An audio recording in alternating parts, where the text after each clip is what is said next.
capai puncak tertinggi di dalam ilmu ma'rifatullah. Kita selalu mengitikadkan dalam hati la ilaha illallah, tiada yang nyata melainkan Allah. Muhammad adalah wujud kenyataan Allah, pengganti daripada Allah, khalifah daripada Allah, kekasih daripada Allah, yang artinya Muhammad itu sendiri adalah kenyataan mazhar Allah. Namun ternyata jika ditelaah saudara-saudara, ini belum puncak tertinggi, karena puncak tertinggi ada di la sautin wala harfin. Hakikatnya pandangan batiniah kita. Jadi ketika perjalanan itu masih menyebut la ilaha illallah contohnya, atau Allah Allah, atau hu Allah, atau ah, ataupun diam, tapi diamnya di sini diam hanya mengamati nafas, diam hanya mengamati tubuh, atau diam dengan menutup mata tapi tidak paham, itu belum dikatakan puncak ma'rifatullah. Yang disebut diam di sini diam di dalam paham. Maksudnya bagaimana? Syuhudul wahda fil wahda, pandang yang satu pada yang satu. Nah, bagaimana kita bisa mengetahui pandang yang satu pada yang satu, sementara kita ini belum pernah memesrakan diri kepada yang banyak, kepada yang satu kepada yang banyak.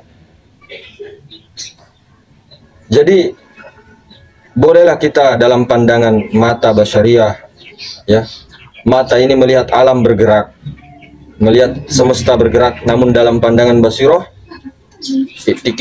tikatkanlah bahwa itu semua hancur lebur, karena itu adalah bayangan-bayangan, wujud-wujud majasi belaka, wujud-wujud khoyali, yang dimana wujud-wujud tersebut tidak akan bisa berdiri kalau tanpa zat wajibal wujud. Jadi tidak bisa. Ketika kita melihat pandangan ke alam, maka seolah-olah alam itu lebur, hancur, fana, rusak, hancur sehancur-hancurnya. Maka yang ada hanya zat wajibal wujud. Memang alam semesta itu adalah pentajalian daripada sifat, asma dan af'al. Kemudian ruh itu adalah tajalli daripada sifat. Namun yang dikatakan puncak daripada ma'rifatullah di sini la sautin wala harfun, tiada huruf, tiada suara, diam di dalam paham. Bukan dikatakan hening itu berkali-kali diulang, hening itu, suwung itu, kosong itu, bukan berarti telinga kita tidak mendengar apa-apa, mata kita, kesadaran kita, rasa kita, bukan. Bukan berarti kita dalam keadaan tidak sadar, tidak. Sadar sesadar-sadarnya, namun kesadaran ilahiyah, pandangannya pada yang satu, pandangannya kepada zat wajibal wujud. Karena begini, Tuhan itu tidak berada di dalam diri maupun di luar diri, karena Tuhan itu meliputi segala sesuatu. Dan Tuhan sudah laisa kepada nur, nurnya pun itu tidak ada di dalam, tidak ada di luar, namun meliputi segala sesuatu. Banyak dari kita terjebak di dalam. Di dalam itu hanya sir yang disimpan, rahasia yang tersimpan. Itu dalam pandangan hakikat. Namun nanti ujung-ujungnya kita telah tahu ketika kita melihat ke atas, maka kulihatlah dia. Ini pandangan akal. Ketika aku lihat ke bawah, kulihatlah dia. Dia di sini pandangan akal, bahasa akal. Supaya kita ini mudah untuk memahami. Kalau kita bilang kulihat ke atas, aku pandang aku, ini nanti jadi salah paham di warga-warga yang belum paham di YouTube ini. Maka saya katakan dia, atau anta, atau engkau. Karena kalau kita mengatakan aku, banyak yang tidak paham, belum paham. Maka ketika kita menutup mata, yang ada hanya dia. Ketika kita balik ke kanan, yang ada hanya dia, ke kiri. Dan betul-betul maha meliputi segala sesuatu. Jauh, namun tak berjarak. Dia dekat, tapi tak tersentuh. Dekatnya maksudnya kepada jasad, namun tidak tersentuh. Sama ketika kita membuang spons itu, ketika kita taruh di bak ember, itu banyak air. Itu air itu meliputi daripada spons, tidak di dalam, tidak di luar, namun dia di dalam dan di luar, meliputi bak itu. Begitu juga dengan Allah. Jadi ketika kita masih mengatakan bahwa aku mengesahkan Allah, atau aku mentauhidkan Allah, hanya Allah yang ada, masih ada suara-suara di dalam hati kita, maka itu belum puncak. Betul-betul harus diam, tidak ada huruf, tidak ada suara, diam dalam pandangan kepada yang satu, baik dalam pandangan terbuka maupun dalam terpejam. Bahkan rasa pun hilang. Rasa pun hilang, saudara.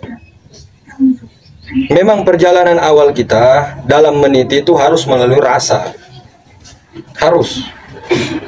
Rasa pun ada 3. Ada rasa Adam, rasa Muhammad, ya rasa Allah.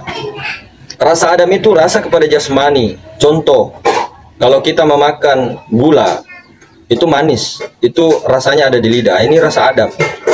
Namun sebenarnya gula itu bukanlah yang manis, saudara. Yang merasakan itu manis itu adalah lidah. Yang manis itu adalah kitanya yang merasakan itu. Gula itu sebenarnya tidak manis. Namun adanya rasa, makanya manis gulanya. Begitu. Ini rasa manis, pahit, asin, kecut itu rasa Adam. Nah, kemudian rasa ruh masuk di dalam kasih sayang, cinta, rindu. Nah, itu rasa ruh. Nah, rasa di sini rasa Allah. Tidak ada lagi rasa-rasa. Rasa di dalam rasa, rasanya di dalam rasa lagi. Rasa Allah. Rasa kita merasakan bahwa Allah itu dekat, bahwa Allah itu bersama kita. Nah, ini masih dalam tahap perjalanan. Nah, itu dihilangkan lagi rasa Allah, hilangkan lagi rasa bersama esa dengan Allah, hilangkan semua. Hilangkan yang ada hanya Allah, hilangkan lagi itu. Tidak ada lagi huruf, tidak ada suara, diam di dalam paham penyaksian itu. Jadi bukan puncak-puncak marifat bahwa kita itu merasakan bahwa kita asa dengan Allah, tidak. Masih ada kita, masih ada dualisme. Kalau masih kita menyebut Allah, Allah, masih ada dualisme. Karena kita masih merasa menyebut. Kita masih ada menyebut. Nah itu.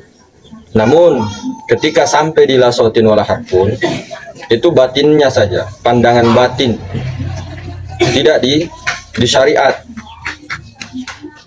Jadi pandangan-pandangan seperti ini itu pandangan hanya untuk ke batin, hanya untuk yang di dalam hakikatnya, bukan untuk di luar. Maksudnya jangan dibawa keluar syariat, jangan dicampur adukkan itu. Syariat ya ilmu-ilmunya ya tubuh jasmani, hakikat ya batin, jangan dicampur-campur. Ada sebagian saudara-saudara kita yang menghakikatkan jasadnya, ini salah paham. Jangan. Jadi bagaimana kita ini awal-awal di tahap itu, sebelum ke sana mesrakan semua. Bolehlah kita memandang alam, namun kita pandang di balik alam itu, hancurkan alam itu, ada Sang Maha Hidup yang menggerakkan bayangan-bayangan tersebut. Bolehlah telinga mendengar ucapan si A, ucapan si B, ucapan si C, namun ainul basiro, pandangan mata hati, itu tetap Allah. Tetap kita pandang di situ. Kita leburkan semua. Jadi seseorang tidak bisa mencapai makom bako kalau tidak fana dulu. Apakah yang dimaksud fana? Menghancurkan, hancurkan tubuh, hancurkan hati, nyawa, rahasia, hancurkan semua alam semesta, barulah fana-fana semua. Fana kepada af'al, perbuatan manusia, perbuatan alam, isbatkan kepada perbuatan Allah. Fana kepada nama-nama yang ada di dunia, isbatkan kepada nama Allah. Fana kepada sifat-sifat kita dan alam, fana kepada itu, kemudian isbatkan kepada Allah. Nah, barulah nanti suatu saat atau pada saat kejadian itu kita tahu af'al sudah hancur, ya, nama sudah hancur, sifat pun sudah hancur, yang ada tinggal zat. Nah, selama ini masalahnya di sini. Selama ini kita ini mengira bahwa wujud-wujud semesta ini adalah zat. Salahnya di sini kita. Salah, bukan. Wujud-wujud semesta ini yang kita lihat itu adalah sifat wujud, bukan zat. Zat itu memang lebih terang daripada sifat. Namun saking terangnya kita tidak bisa melihat. Terlalu dekat tak berjarak. Dekat tak bersentuh. Jauh tak berjarak itu. Karena butanya basiro kita, butanya mata hati kita, sehingga kita tidak melihat. Nah, itulah zat. Zat itu tetap pada permulaannya, tetap seperti itu. di zaman dahulu, zaman Nabi Adam, Nabi Musa, Nabi Isa, Nabi Muhammad SAW, bahkan sampai sekarang tetap zatnya tidak berubah-berubah, tidak berkurang, tidak. Hati-hati. Bahkan sampai akhir zaman pun, sampai kiamat pun nanti, alam semesta hancur, tetap zatnya tetap. Makanya bagaimana kita ini selalu salah paham di dalam menilai tentang zat itu tersebut. Selalu kita melihat bahwa pot ini zat, ini semua zat. Bukan, itu bukan zat, saudaraku. Dia dalam pandangan akal ya memang zat, tapi tidak ada DZAT, namun ZAT, zat. Yang dimaksud di sini zat wajib al-wujud. Itu tidak nampak di alam semesta. Namun bagi orang insanul kamil, para arif billah itu melihat zat wajib al-wujud baik dalam pandangan mata terbuka ataupun mata tertutup. Bukan mengingat, semakin diingat-ingat tentang zatnya Allah, semakin jauh, semakin diingat-ingat semakin tidak akan ketemu.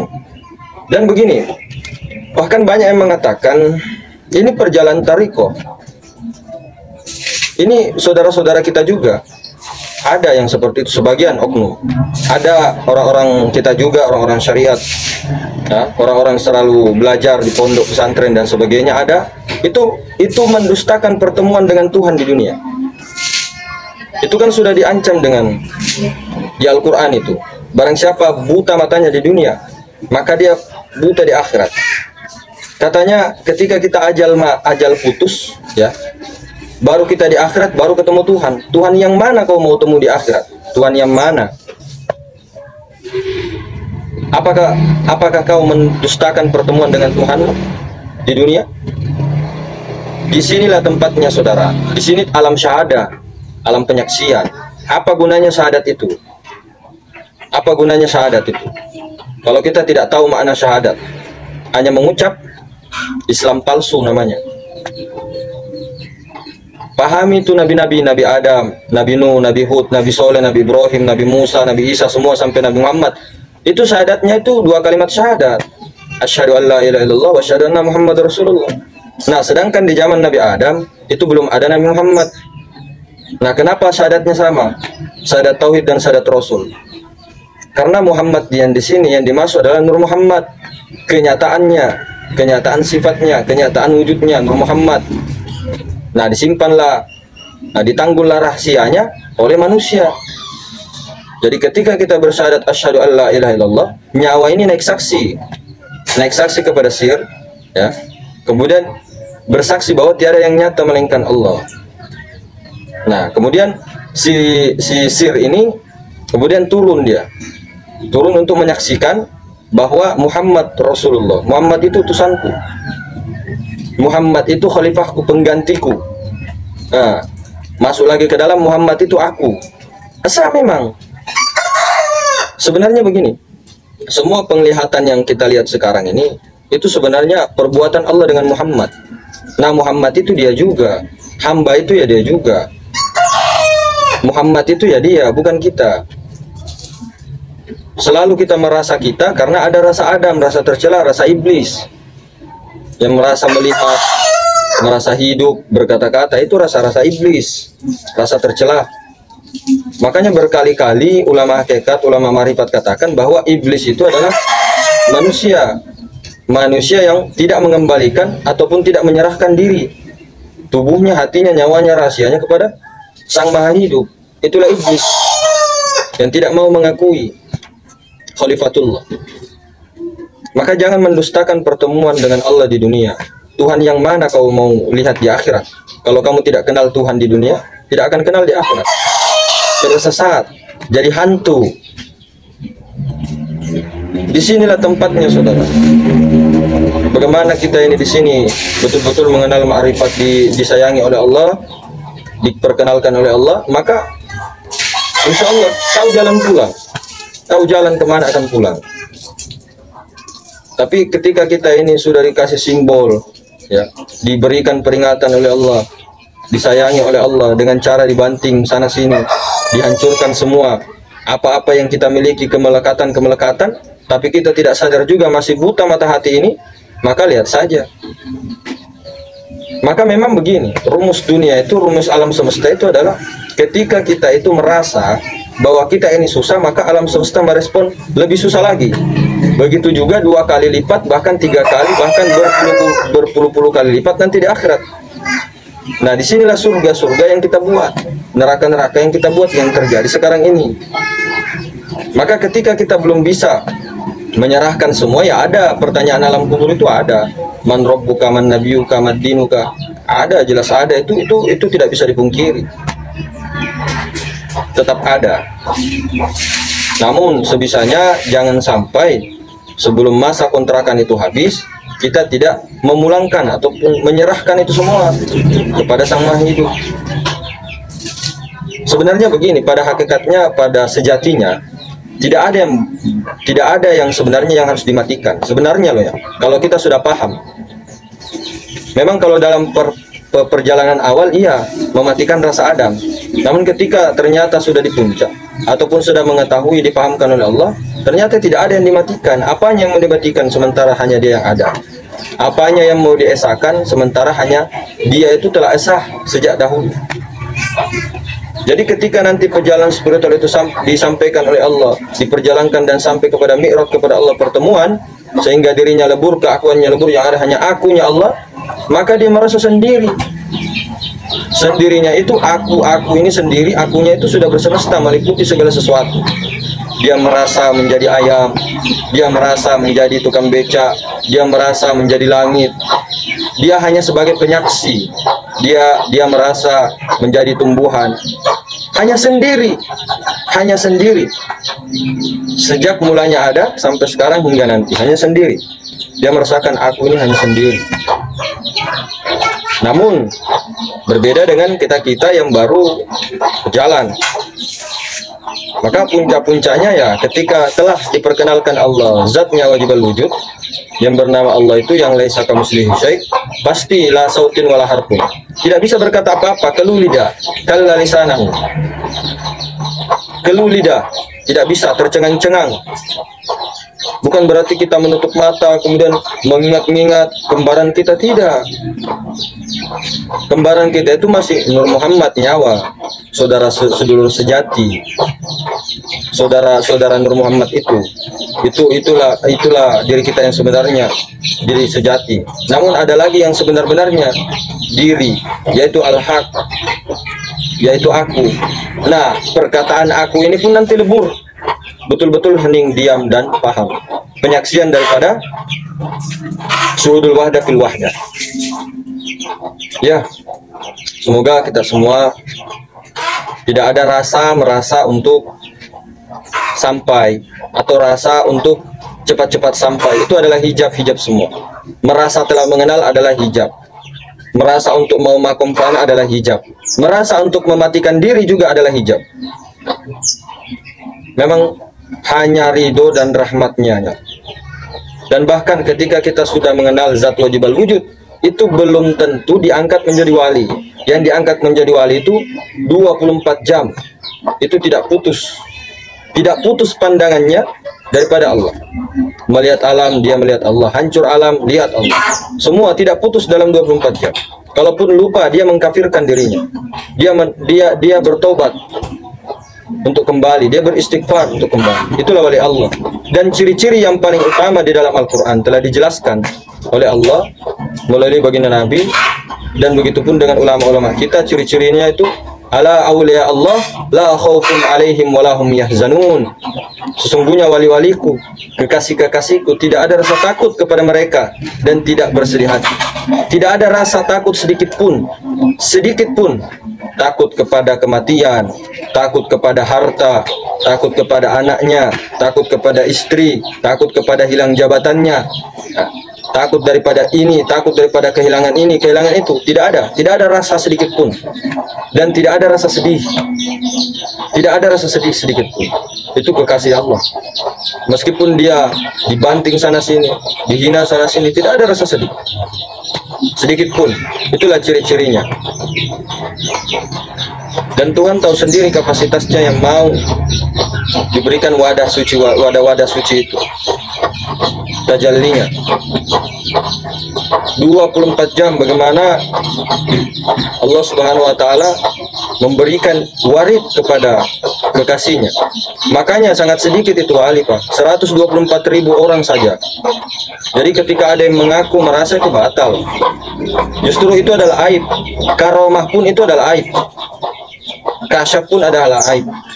Ketika sang guru ataupun sang wali itu menceritakan tentang karomahnya, itu juga aib sebenarnya. Apalagi mengaku menjadi wali. Karena banyaknya sekarang kita lihat di TikTok, di YouTube dan sebagainya, memaklumatkan. Ada yang seolah-olah memaklumatkan dirinya wali, ada yang betul-betul terang-terangan, macam-macam. Sadarilah semua, buanglah semua keinginan-keinginan itu. Itu semua ada di akal di sini. Ini kalau kurang zikirnya di sini, itu bahaya. Angan-angan, akal, pikiran, kecemasan dan sebagainya, ngaku-ngakuan banyak. Jadi hati-hati.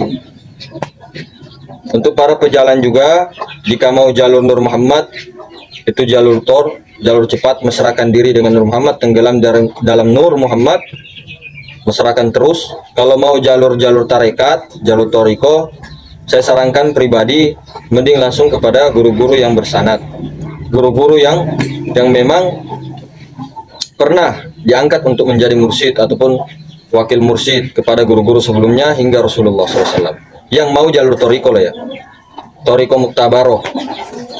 Namun jalan-jalan banyak. Tapi kalau mau jalur-jalur zikir, toriko, itu ambil saja yang bersanad. Itu saran saya. Ikuti tertibnya. Tapi kalau tidak mau yang pakai zikir, mau langsung ada yang caranya dengan kholwat, ya meditasi, ataupun cara apapun, silakan. Boleh-boleh saja. Ada dengan sifat 20, ya. Ada dengan sifat 7 ma'ani. Ada, silakan. Namun kalau mau jalur zikir, cari yang zikir-zikir yang memang yang muktabaro, yang diusulkan oleh ulama-ulama kita, guru-guru kita, yang bersanad. Tapi kalau mau yang paling cepat, yang paling ringkas, itu jalur Nur Muhammad. Ya mungkin begitu saudara.